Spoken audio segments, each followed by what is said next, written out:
My child, some losses arrive loudly. They announce themselves with clear endings, visible goodbyes, undeniable change. Others arrive more quietly. A season fades, a hope weakens, a connection changes shape. A version of life you were building begins to loosen from your hands. And at first, you do not even call it loss, because you are still trying to rescue it. You are still negotiating with reality, still replaying conversations, still wondering if enough effort, enough patience, enough prayer, or enough emotional endurance can keep everything from changing. This kind of loss is especially painful because it stretches itself across time. It does not simply break your heart once. It keeps asking your heart to release what it still wants to hold.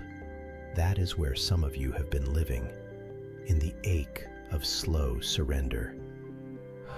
In the ache of watching something become different from what you imagined. In the ache of recognizing that not every beautiful desire will remain in the exact form you once asked for.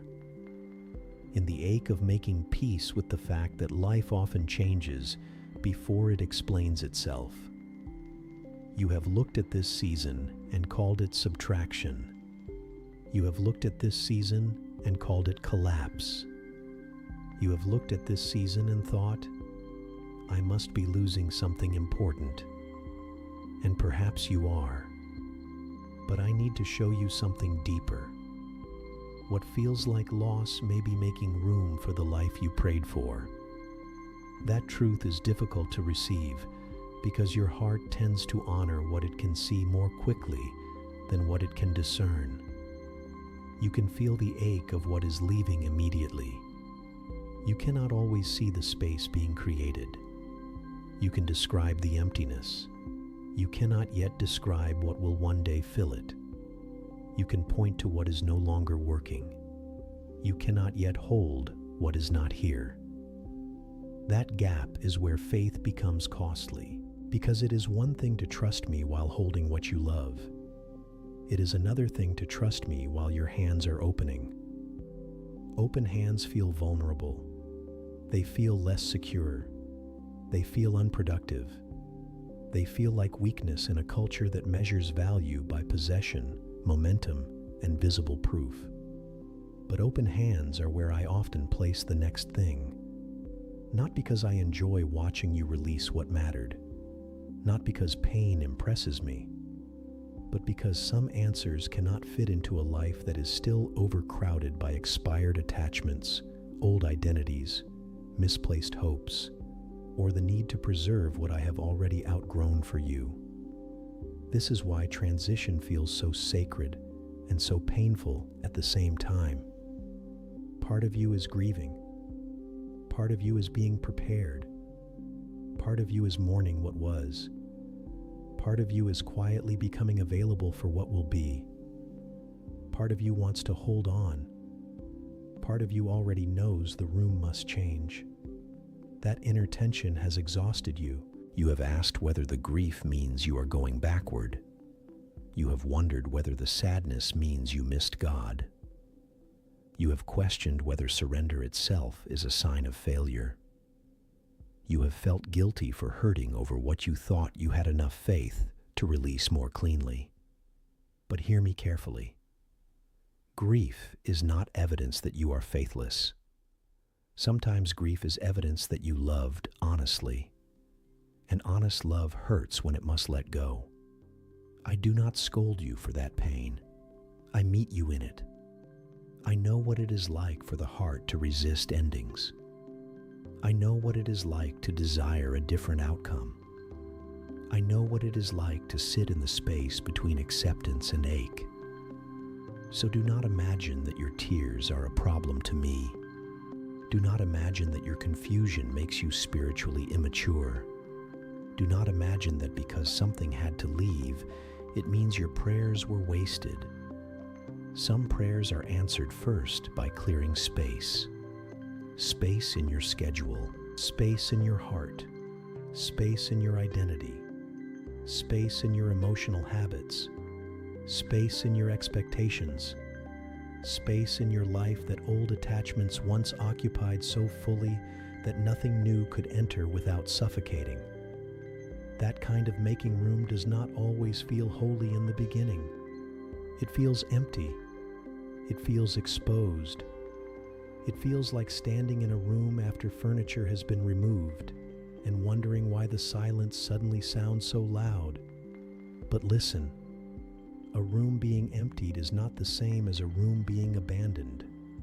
Sometimes it is being prepared for peace that could not coexist with constant emotional chaos, prepared for healthier love that could not fully enter while you were still loyal to familiar pain, prepared for purpose that needed more honesty and less performance, prepared for rest that could not reach you while your worth was tied to maintaining everything at once.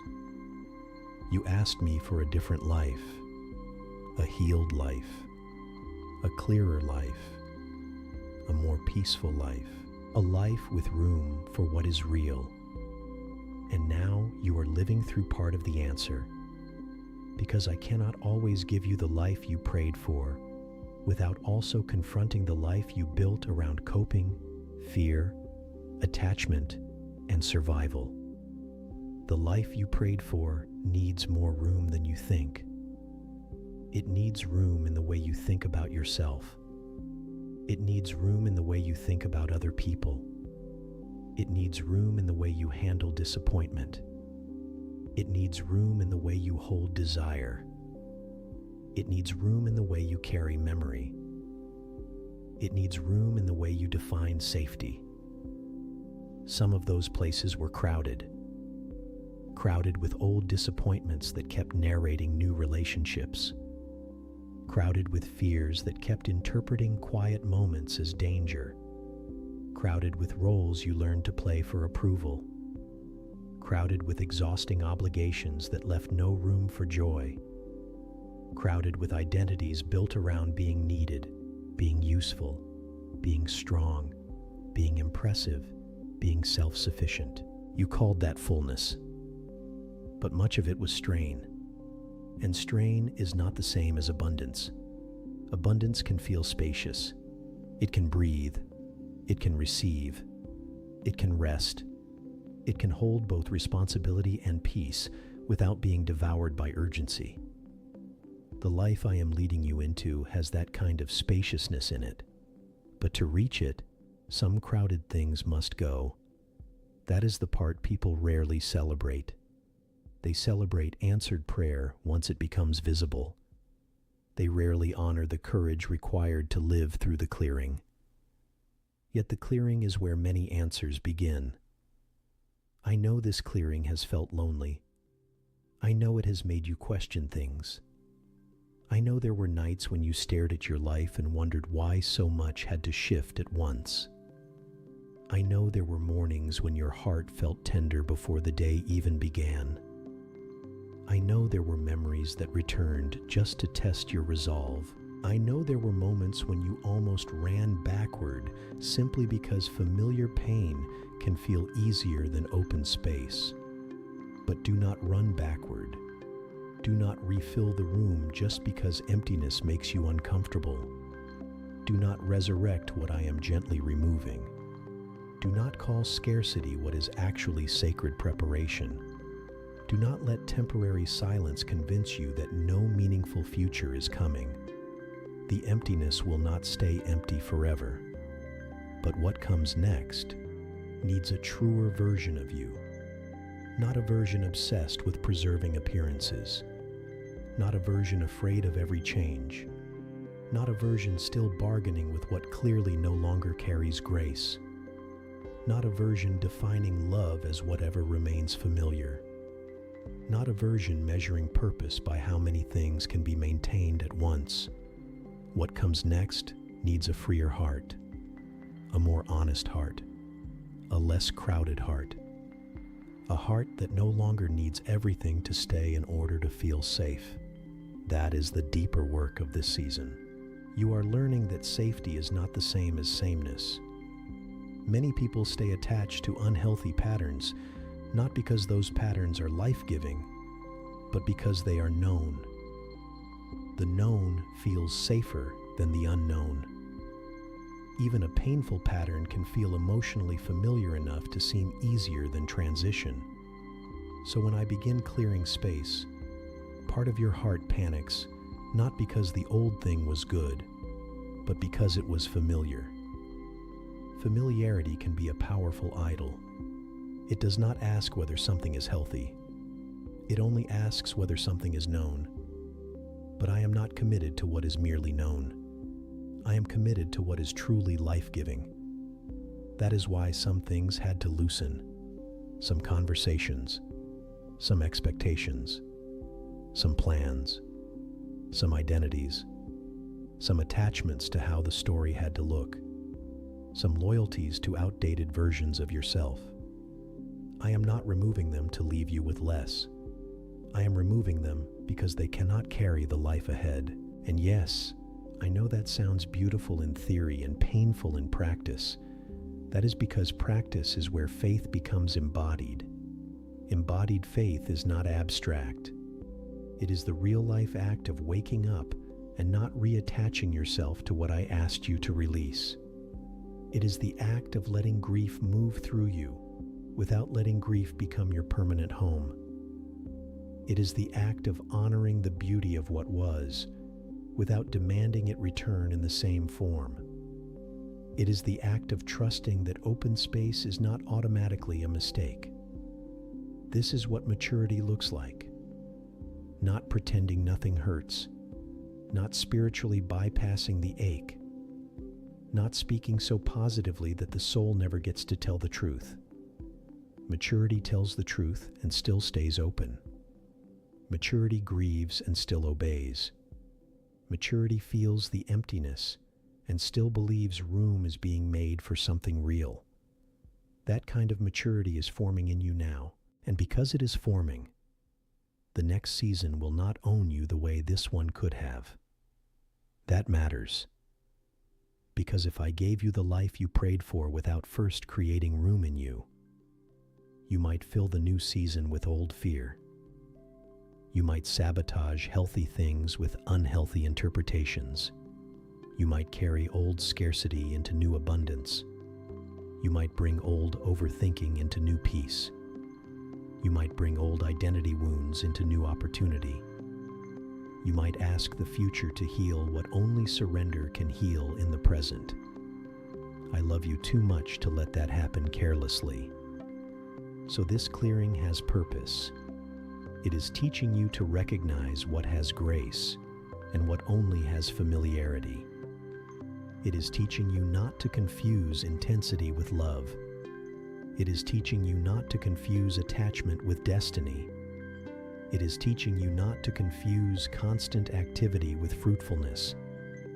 It is teaching you not to confuse staying full with staying faithful. You do not have to keep everything in order to be whole. Read that again in your heart. You do not have to keep everything in order to be whole. Wholeness is not built by clinging.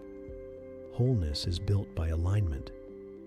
When your life aligns more honestly with truth, peace, and grace, it may look simpler from the outside, but inwardly, it becomes far stronger, far cleaner, far more alive. That is where I am leading you, into a life that fits better, a life with less pretending, a life with more peace, a life where your energy is not devoured by preserving what no longer belongs, a life where the soul has room to breathe again, a life where love can enter without fighting through layers of old emotional clutter, a life where purpose is not crowded out by survival habits, a life where joy no longer has to squeeze itself into leftover corners. Can you feel why room matters now? Room for peace, room for healing, room for real connection, room for new obedience, room for new desires, room for holy surprise, room for the version of you who does not need to live bent under old weight. That version of you is emerging, quietly perhaps, without applause, without instant visible proof, but truly, each time you release what no longer carries life, that person becomes clearer. Each time you refuse to run backward into old emotional furniture, that person grows stronger. Each time you let your heart ache honestly without making despair your identity, that person becomes freer. The process is holy, even when it feels lonely, and it will not always feel this empty. The day will come when what is now spacious will become beautiful. You will not always hear loss echoing through the room. One day, you will hear peace there. You will hear gratitude there. You will hear laughter there. You will hear rested prayers there. You will hear a cleaner love for life there. You will hear your own soul sounding less crowded, less strained, less afraid.